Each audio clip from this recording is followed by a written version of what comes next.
Professor Sudama Prasad Yadav, Bihta Patna. Sir, अभी पाटलिपुत्रा का चुनाव होने वाला है 1 मई को, क्या स्थिति लग रहा है सर यहाँ पाटलिपुत्रा के चुनाव में डॉक्टर निशा भारती जी तो बहुत अच्छा पोजीशन में है और बहुत भारी मत से विजयी होंगे। सर, आप लोग यादव से आते हैं और यहाँ पर रामकृपाल यादव भी प्रत्याशी के रूप में है, तो क्या लगता है निशा भारती और रामकृपाल यादव में क्या अंतर है? रामकृपाल जी को 10 वर्ष लोग देख लिया और किसी तरह का कोई कार्यक्रम उनका नहीं रहा, और निशा भारती जितना में है उतना में बहुत कुछ यहाँ कर चुकी है। लोगों से मिलना जुलना, वातावरण, उनके पिताजी का भी बहुत अच्छा इस इलाका से लगाव है, संबंध है। दूसरी की निशा भारती का ससुराल बगल में है कुंजवा में, जो उससे भी लोग काफ़ी प्रभावित है लोग, इसलिए विजय भव होना निश्चित है। तो ये पारिवारिक पर बराबर आरोप लगा रहा है, विपक्ष द्वारा लगाया जा रहा है कि पारिवारिक के आगे बढ़ा रहे हैं, तो क्या इसमें सच्चाई क्या है सर? क्या रामविलास जी का बेटा पारिवारिक में नहीं आएगा? उनका भाई पारस जी नहीं आएंगे पारिवारिक में? तो क्या यहाँ का जनता मूड बना दिया पाटलिपुत्रा की इस बार निशा भारती को जिताएंगे? इस बार यहाँ की आम जनता का एक ही नारा है कि इस बार नहीं निशा जीतेगी तो फिर कभी नहीं जीतेगी, इसलिए भारी मतों से जीतने जा रही है। आप लोग का दावा है? जी जी।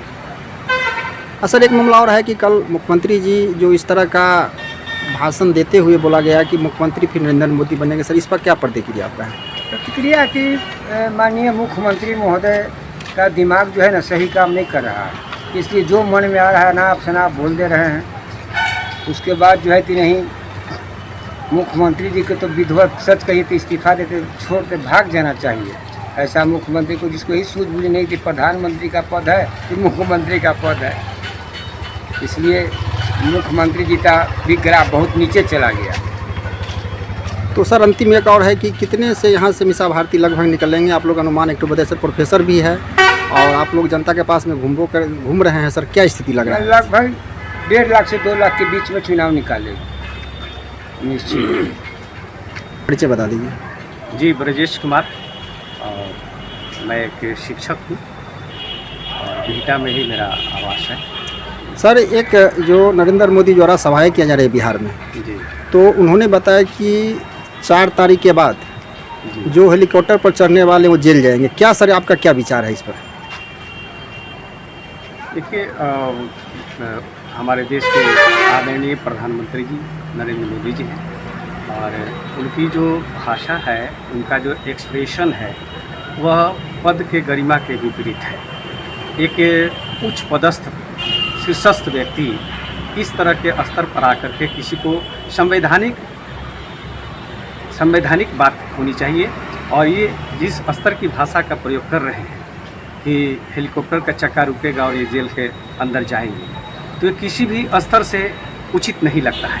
यह स्टेटमेंट एक संवैधानिक पद पर रहते हुए व्यक्ति यदि लगता है कि उस शख्स ने कोई गलती की है, तो उस संदर्भ में वह भी काफ़ी सुनने के बाद उस पर निर्णय लेकर के तब उस पर इस तरह का स्टेटमेंट दे सकता है। लेकिन यह प्रधानमंत्री पद की गरिमा के विपरीत है। इस तरह का स्टेटमेंट जो है काफ़ी निम्न स्तरीय कहा जा सकता है, यह कतई उचित नहीं है। सर, एक तरफ यहाँ पे जो बीजेपी का रामकृपाल यादव है, दूसरी तरफ निशा भारती हैं राष्ट्रीय जनता दल से, क्या लग रहा है सर, क्या दोनों में क्या अंतर है और कितने? क्योंकि यहाँ की आवाम रामकृपाल जी को 2 टर्म दिया है और 2 टर्म में उन्होंने देखा है इनकी कार्य प्रणाली, इनके लोगों से मिलने का, भले ही जनसंपर्क करने का काम करते रहे हैं, लेकिन हम समझते हैं कि धरातल पर कोई काम दिखता नहीं है। तो केवल हवाबाजी में सब कुछ नहीं होना चाहिए, बिल्कुल धरातल पर वह काम दिखना चाहिए और देश की क्षेत्र की आवाम को इस बात की अनुभूति होना चाहिए कि हाँ, हमारे यहाँ विकास का कार्य हो रहा है। और लोगों की जो अपेक्षाएं होती है, ख़ास करके नौजवान, बेरोज़गार, पढ़े लिखे लोगों की ये अपेक्षाएं होती है कि उन्हें रोज़गार चाहिए, नौकरी चाहिए, तो इस तरह की जो मूल बातें हैं उसको गौण बना दिया जाता है और जो गौण बातें हैं उसको मूल मुद्दा बना दिया जाता है। सर, एक मामला और है कि ये बिहार के मुख्यमंत्री नीतीश कुमार कहते हैं कि नौकरी हम दिए हैं और तेजस्वी जी कह रहे हैं कि नौकरी हम दिए हैं, सर चलिए, क्या इसमें लगता है आपको फर्क? मुख्यमंत्री को बहुत बहुत धन्यवाद कि ताकि उन्होंने कहा, यह बात कैसे वो भूल जाते हैं कि जब पिछली बार के चुनाव प्रचार में तेजस्वी यादव ने कहा था कि हमारी सरकार जब फॉर्म होगी तो उसमें पढ़ाई, कमाई, दवाई, सिंचाई और इस तरह की बातें कह करके और नौकरी की बात भी कही थी तेजस्वी यादव ने। तो उस समय जब उनका स्टेटमेंट आता था तो माननीय मुख्यमंत्री जी का यह स्टेटमेंट आता था कि कहाँ से देगा वह नौकरी, अपने बाप के पास से पैसा लेगा।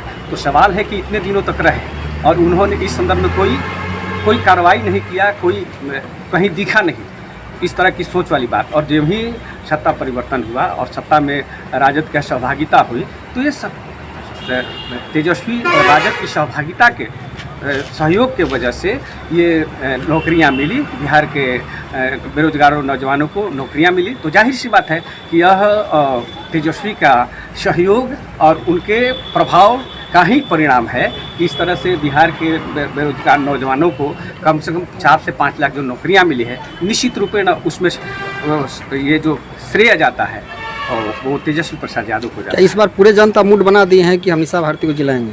हाँ, देखिए, परिवर्तन तो प्रकृति का नियम है और लोग तो सोचते हैं परिवर्तन होना भी चाहिए। एंटी इनकम्बेंसी ये बात मायने रखती है, एंटी इनकम्बेंसी। और यह पूरा केवल लोकसभा क्षेत्र की बात नहीं है। हम समझते हैं कि अधिकांश जो हालात हैं, बहुत सारे इशूज हैं, बहुत सारे स्टैंड हैं, बहुत सारे मुद्दे हैं जिस पर कि आम लोगों के अंदर यह चेतना जागृत हुई है कि परिवर्तन होना चाहिए और क्यों परिवर्तन, सिर्फ परिवर्तन की मांग कर रहे हैं। हाँ, परिवर्तन की मांग है।